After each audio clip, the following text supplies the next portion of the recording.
He's truly like a master of reinvention. He's not like other celebrities and superstars. And it really is crazy just how many times he's stayed relevant. Snoop Dogg is so many different things. He might be like, I don't know, top 5 coolest people on the planet. He's positioning himself as an entrepreneur, as a cannabis mastermind, owning record labels and positioning himself as a businessman with his special, unique vibe. Sometimes staying relevant means just like being present. Like you just got to show up.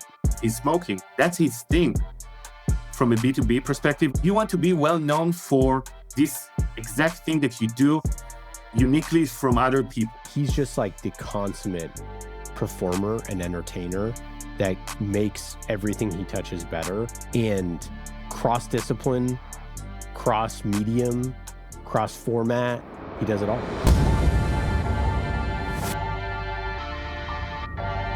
This is the best thing I've ever seen. That. Let's talk about that. Listen to this. Listen to this. Memorable? Well, then be less boring. Boring? Remarkable. Remarkable. Remarkable. Remarkable.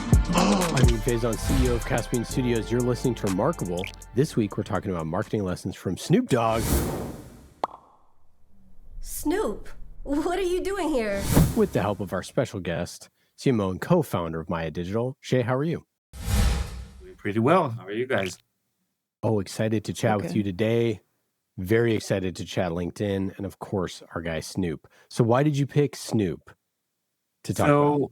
Sure. So I was lecturing and my students weren't really getting to the vibe of LinkedIn. And I always like to put music as well.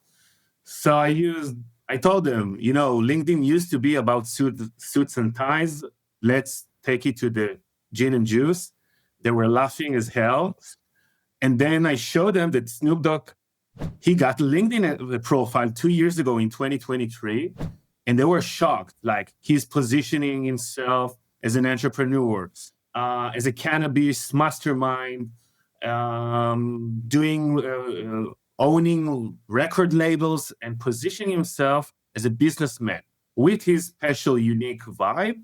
And this is the actual way that I got into Snoop Dogg and showcasing his particular example. And he's utilizing LinkedIn for making more business, which we will probably talk about later, but it's super cool. I love it. Yeah, it's super exciting. And zooming out, tell us about MAIA and the work that you do on LinkedIn on behalf of your clients. Sure. So first thing first, MAIA is the Greek goddess of growth, prosperity, and success. This is our entire branding. And we are a LinkedIn agency, which means that we do anything and everything LinkedIn. I got so many questions when first established the business, like, you guys are only going to do LinkedIn? How are you going to survive with your business? So my first takeaway is the power of the niche. I saw that the more that we are concentrating in one niche, more people want to work with you. So this is my go-to tip for everyone that I speak with. The second thing, whenever you are specializing in particular niche, it's expanding. So right now, we expanded our services for thought leadership and profile optimization, company page management, employer branding within LinkedIn, and obviously LinkedIn ads and performance. So this is everything that we do. And we also deliver our services to something which we call the LinkedIn trifecta, which we are trying to assist for organizations and startups with sales, marketing, and HR. So not only HR, which a lot of companies think of, also marketing and sales. Amazing. Yeah, it's funny. So we launched this founder brand sprint offering where we're helping founders develop their founder brands and getting basically a 3-week sprint to get started and to start publishing like really great video content. And it's interesting because as we dug into it, it's just the understanding of like what you should be doing on LinkedIn for like 98% of brands is like completely wrong. Like they don't. It's just an ads platform, and then you just post stuff. And I mean, every day we see people, and we'll get into all this stuff, but just doing the wrong stuff on there, and it's interesting. I mean, myself included for a long time, but it's just really interesting. Like when you start to figure out how you're going to deliver information to your audience in the way that they prefer it, things start to flow from that a lot easier. Exactly. So I have an Easter egg for you. I'll keep it for a little bit later. Okay. But you were talking about mistakes. So if I'm looking on a brand, there are 4 common mistakes that brands are doing when addressing LinkedIn. The first one is a constant fight between HR and marketing. In my opinion, marketing should take over and assist HR by handling the LinkedIn. The second one is lack of skills, time, or tools to actually operate LinkedIn properly. The third thing is no designated strategy for LinkedIn. And the fourth thing is that they're addressing LinkedIn like any other social platform, which is so different in so many levels that we'll probably dive into a little bit later. Yeah, it's a great point. And I am excited to dig into each of those. But first, Meredith, who the heck is Snoop Dogg? So Snoop Dogg is so many different things. Largely, I feel like people probably know him as a rapper, artist, record producer. Now he's close friends with Martha Stewart. This is for Thanksgiving, this dish. This is where my mom's. This smells good. What is this again? Mashed potatoes. Plain old mashed potatoes. They don't smell like this when we make them. He's got a kid's song of affirmations. He's a coach on the show The Voice. But that Snoop Dogg is so different from the Snoop Dogg even like a few years ago. Many people ask me, Snoop Dogg, how come you always so happy? It's fairly simple. He's truly like a master of reinvention, both I would say personally and professionally. And that started like right from the beginning, because first he was Snoopy. That's what his mom called him when he was growing up in Long Beach, which is like apparently he loved Charlie Brown. His mom said that he watched so much Snoopy that he was starting to look like him. So that's where that initially started, which I didn't know that. So cute. I didn't know that. That's so good. So good. If you go back even further, he was born Calvin Cardazar Brodus Jr. Had no idea that was his name. Yeah, so good. Yeah. He went to church as a Baptist and sang in the choir and was introduced to R&B by his mom. So that's sort of like where his musical interest started. Then he became Snoop Dogg as a teenager. And that's when he started rapping. He got into trouble with police for drug possession, spent time on and off in jail. So he's been through some stuff. And meanwhile, he was making tapes with his friend Warren G, who happened to be Dr. Dre's stepbrother. And that's when Dr. Dre signed him to Future Shock Records, which ended up being, I think, Death Row Records. And so then he became Snoop Doggy Dogg, right? So all of this reinvention, sort of reincarnation. That's when he released his first album, Doggy Style, in 1993. And that set off his career as an icon of gangster rap in the 90s. But that same year was when he had this huge case against him. He was charged with first-degree murder, which I also didn't know. That's after, they say, an alleged rival gang member. But basically, like, he got involved in this shooting, and it ended up being his bodyguard that had done the shooting. The guy ended up dying. Snoop Dogg ended up being acquitted, but the case wasn't actually sealed until 2024. So it was like hanging over his head for a really long time. So he's been through some really serious stuff. And over time, right, his brand, his name has changed right along with him. He's also gone by the Dog Father with the release of his second album. He was DJ Snoopadelic when he was DJing. In 2012, he went to Jamaica and converted to Rastafari and released a reggae album as Snoop Lion. That was called Reincarnation. And then in 2018, he released a gospel album, Bible of Love. So he truly contains multitudes. I would say so. I was under the impression, this could be wrong, that when he did Snoop Lion, it was because if he wanted to do a reggae album, I don't know if the studio wanted him to do it or would allow him to do it under Snoop Dogg, because basically the label owns the brand. That's interesting. I'm pretty Okay. sure. Well, I don't know if that's true for him, but I know that is true. Like, so like if you're an artist, like you can't just like change, you can't just completely change, whatever. Anyways, there's all sorts of like intricacies to that of like who owns what and who can do what and all sorts of different things. But I thought that that's why he did that. And I think that's why Prince changed to the artist as Yes, well. I think that is true. Right? Yeah. I think it like was pressure because, from the label. Yeah. Or vice versa, of him pressuring the label and them not caving, and then him being like, screw you, I'm going to change my name. I don't care. Yeah. They can do Anyway. whatever. Those stars. They can do whatever. Shaquille O'Neal changed his name so many times whenever he transitioned from different NBA teams for Shaq and the Big Diesel and all those nicknames and different names. So Snoop can do the same. Yeah. Yeah. It's crazy. I would say overall, like, he's really just like Snoop Dogg is like everywhere these days. He has a cookbook, a wine, a cocktail mixer, a cannabis and weed brand. He's made vapes. He's been master of ceremonies for WrestleMania, and you can play as him in Call of Duty and a couple of the Call of Duty games. I'll be the lead dog. So I would say like whenever he makes a cameo or like he just like shows up in things, kind of like Bill Murray is always showing up in random parties, and every time you're just like, this is amazing. I'm so glad to see him. Is like kind of my general reaction. Hey, Martha, pass me that big Easy Reach lighter in that bowl. Bowl of strawberries.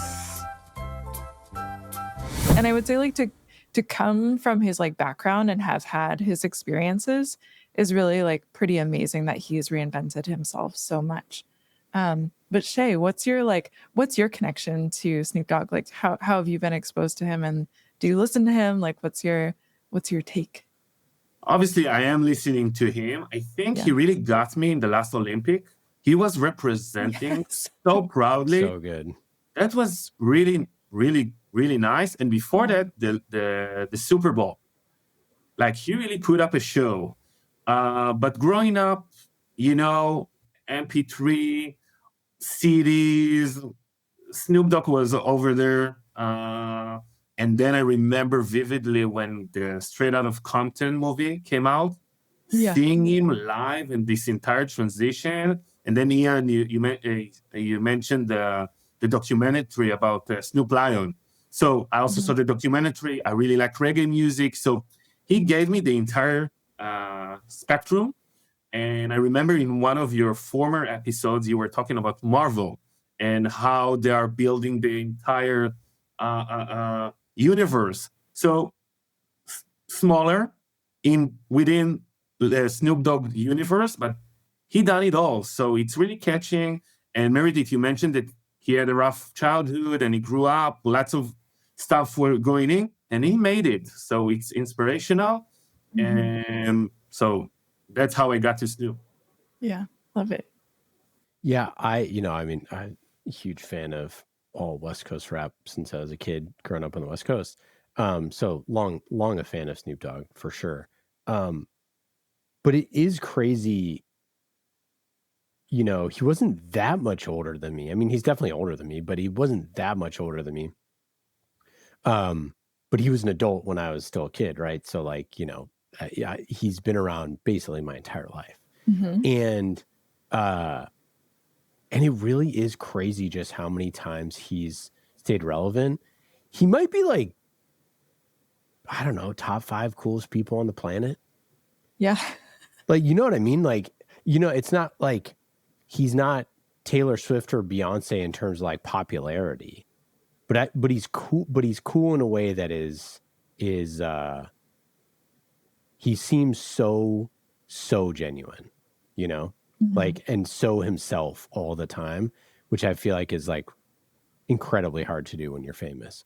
And like what you see is sort of what you get. And I have no idea if that's true or not. But I'm sure he's probably difficult to deal with, and as we all are at times. But yeah, he's just like the consummate performer and entertainer that makes everything he touches better, and cross discipline, cross medium, cross format. He does it all. Like, that's so hard, and he makes it look really easy. Like, do you know how hard it is? Years, for decades as well. He's been doing it for such a long time, trailblazing so many fields, from cannabis to music to wine and stuff. So, but like that's the sort of stuff that just makes him so relatable, so effortlessly cool, and and relatable. Mm-hmm. It's just like he just is. He's reaching the mass. Tall. He's reaching the mass. Yeah, for sure. He crossed. And what was interesting that Super Bowl as me and my friend's age, where when he was at the Super Bowl, where it's like, oh, finally, like they're playing our music at the Super Bowl. And like, oh no, we're just old now. But I think that there was that moment where, my mom who's watching now likes Snoop Dogg. She didn't like Snoop Dogg in 1999. You know what I mean? You weren't allowed to listen to him because he was doing gangster rap, and now he's a consensus. And smoking illegal drugs, right? But like now, that's legal, and he's cool. And I think that like he is that sort of like, he's like a 4-quadrant personality, like The Rock, which is crazy to say. And it's honestly like kind of crazy that even someone like The Rock, who was like a WWE superstar, became that. And, Snoop Dogg coming from being a rapper to do that. Like, it's just interesting sort of the path to take to be someone who's so incredibly popular. And kind of just being themselves. He's staying himself. And I also want to add to it, he's not that active on social media. True. Like, he is, but he's not that like other celebrities and superstars. And I think him transitioning and choosing to invest time in LinkedIn, I guess there is someone doing it for him, right? Let's be honest. But it's still talk for himself. You see his vibe. And that's a really cool thing that he did, because he could have come to LinkedIn, put up the suit and tie, be a super LinkedIn-ish persona. But he was able 2 years ago to start making a shift and bringing and showcasing to other people with uniquenesses that they can stay cool, they can stay themselves, and being on LinkedIn, which is another door that Snoop, without him knowing, probably opened. Yeah, I also think that like part of, which by the way, I got to say that the what was it? I'm Quitting Smoke. Solo Stove, Snoop Dogg was one of the most favorite, or one of the most sort of like viral ads recently. I have an announcement. I'm giving up smoke. I know what you're thinking. Snoop, smoke is kind of your whole thing. But I'm done with it. Done with the coughing and my clothes smelling all sticky icky. I'm going smokeless. Yeah, but Snoop just has that. He has the, if you're his age, feels like a friend. If he's older than you, feels like an uncle. He just has that sort of that vibe. And I think that there's a B2B takeaway there. I actually think that the first one for me is just like, and I've thought about this over the years, like there's a couple people that were like really famous, sort of LinkedIn famous. And they stopped posting for like a long time. And it's just crazy how quickly you forget, because there's no other like mechanism in which I'd see these people. Like, I'm not going to events where I would see them. They're not coming up on my like, whatever YouTube feed or whatever. And it's pretty wild that just stopping posting, how quickly you can fade. And I do wonder that versus, that approach. And Shay, obviously we can get into this, but Snoop Dogg's ability to like do multimedia and to show up a bunch of different places. Whereas like if he was just showing up in ads only, if all you ever saw of him was ads, same thing with Shaq, right? Like Shaq has been doing icy hot ads, I think, for 20 years. But you see him on Inside the NBA, and you see him show up in all sorts of other stuff. He just says yes to a lot of stuff, and you just like hanging out with Shaq because he's great. And the same thing with Snoop Dogg. And so I wonder from a B2B perspective, that like, I wonder how much saying no to going to in-person conferences and small dinners and all those sort of things, how much you lose, versus like just having a digital presence versus like having more of a multimedia presence. And from what I see, like you really do want to have that blend. But if you shut off the digital presence, like people just might completely forget about you.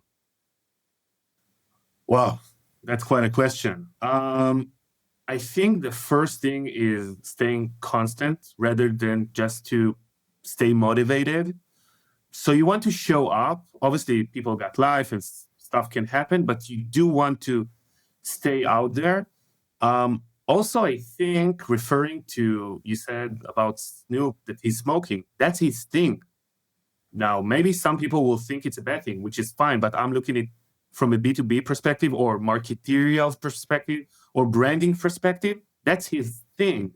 So he's well known about this one, and then he utilizes it for its own good. My thing, it's LinkedIn. Your thing, Ian, is podcasts or B2B. So you want to be well known for this exact thing that you do uniquely from other people. That's the first thing. The second thing I think is that there are 1.2 billion users on LinkedIn. You know how many of them are posting content? Any guesses? Oh, I don't know. 10%. 7%. 1% of LinkedIn users are responsible for all of the content that we're seeing. So what are the rest of the 99% are doing? First thing first, they're lurkers. Flies on the wall. They're lurking. They're just watching. They're just passive consumers, which is totally fine. But I always tell to people who want to show they ain't up, liking either. No comments, no likes. They're reading. But if you want to show up and you don't have the skills to post, to craft content, you can comment. And that's one of my best tips. Today, you can see how many impressions you got to your comment. So showing up, it's not only posting, showing up. Like you said, you can go to conferences, you can be hosted in a podcast, but you can post or you can also comment. You can comment and you can also reach out to people with messages. So here's your answer with all those tips and hacks, but eventually, yes, you have to show up. It's not about motivation. It's about stay constant. It's about diversity in your content. It's not just about putting out there the best article. Yesterday, I posted something about a dance that I do when I'm signing up a new client. One of the employees caught me on camera. That's a post for me.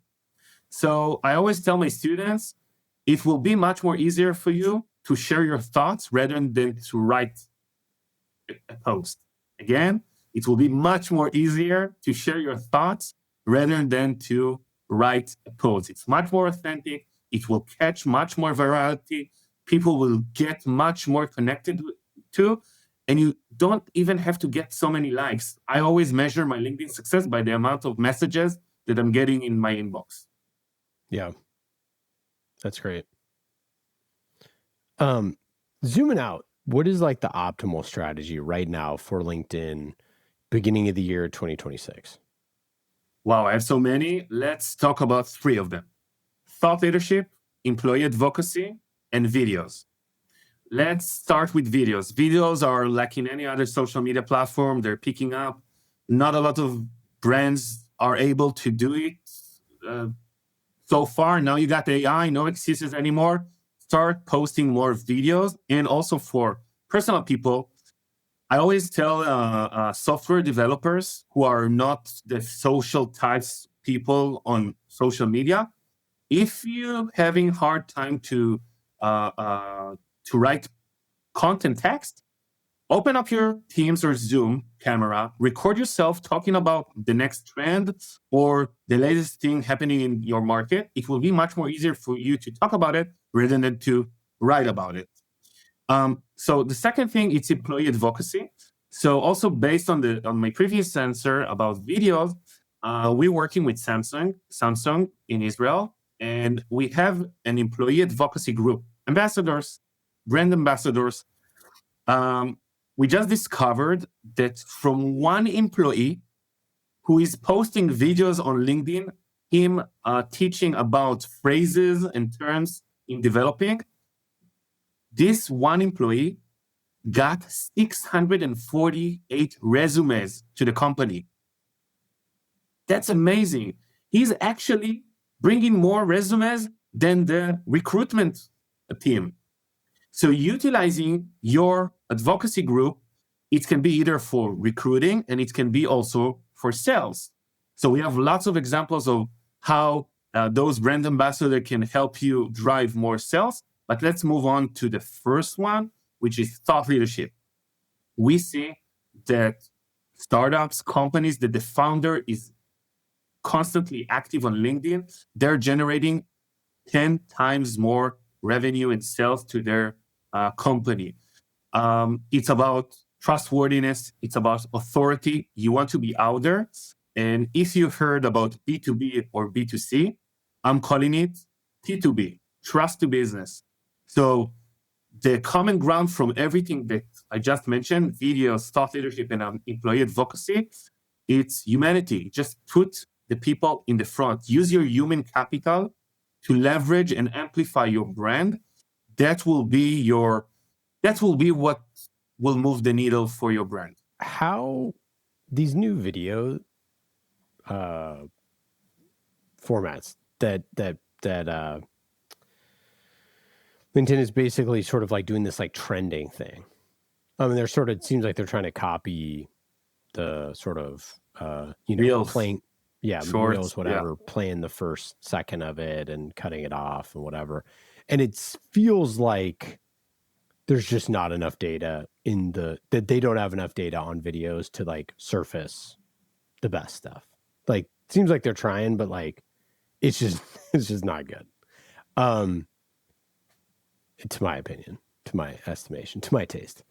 Is that like, do you think that is because there just aren't enough people creating good video on LinkedIn yet? Or like, why do you think that is? They had a few years ago, they tried to do LinkedIn stories like Instagram does, and it didn't work. I think they are retrying to put videos out there and promote videos.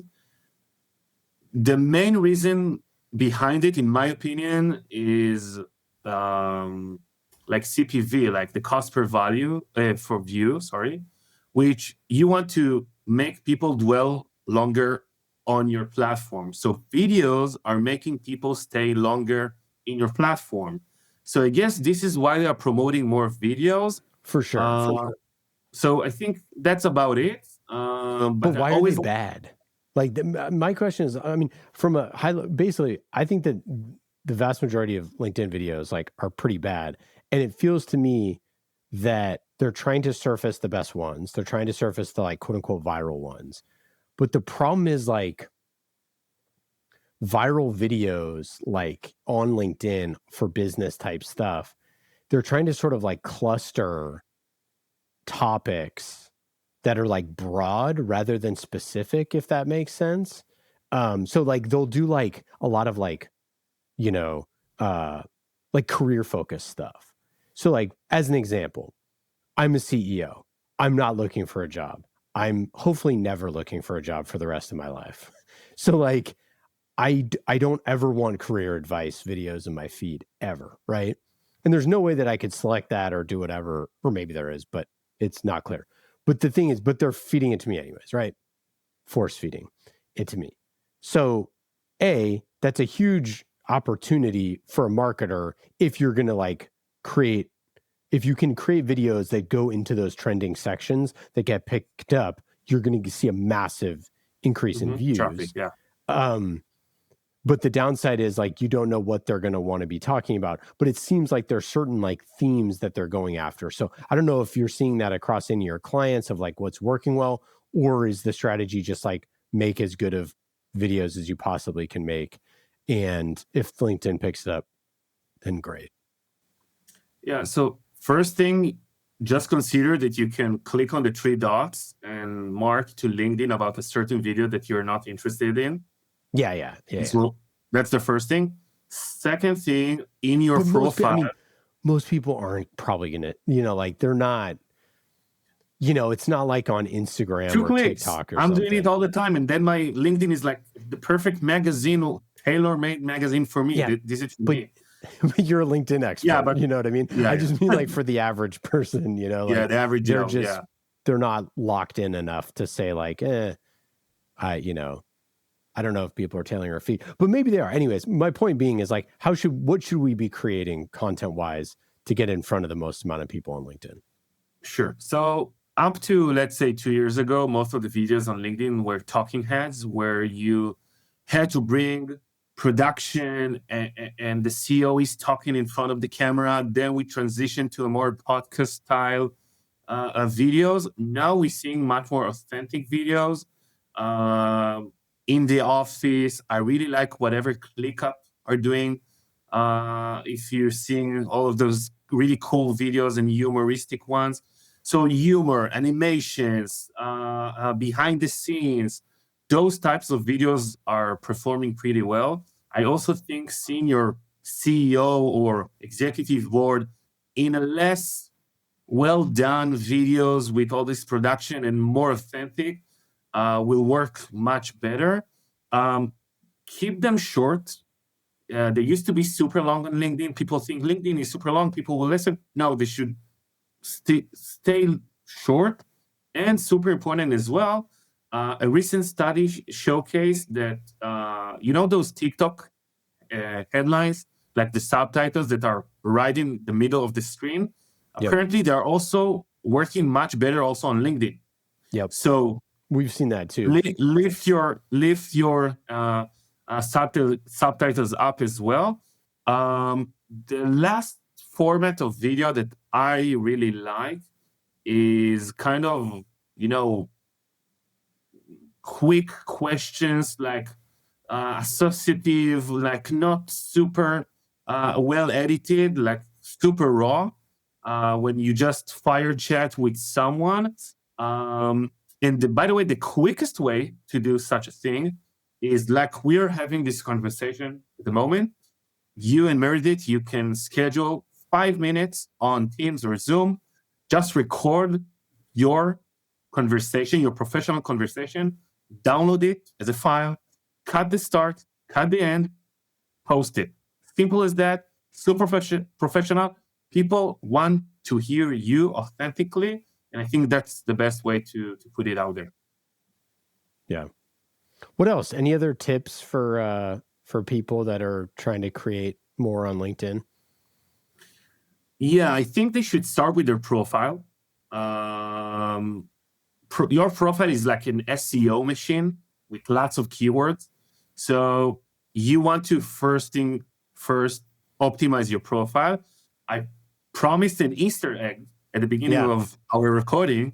This is the time to look back in. Your profile is almost perfect, but you can do one more thing in. I like it. What quick thing? You know your URL? Yeah.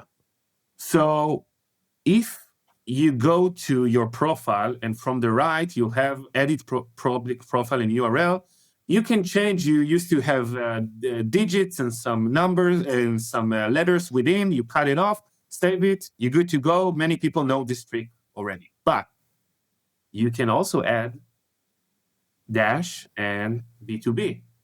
And then your URL going to contain your keyword that you are associated with, and people will be able to find you also through Google, because LinkedIn is showing up on Google results with your link for your profile, and also within LinkedIn. So that's the quickest tip that I can give to people.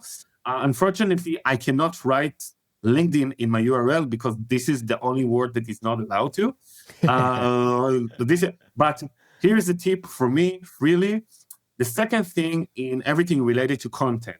So like I said before, it would be like linkedin.com/in/Ian Faison dash and another upper B2B. score and B2B marketing, whatever.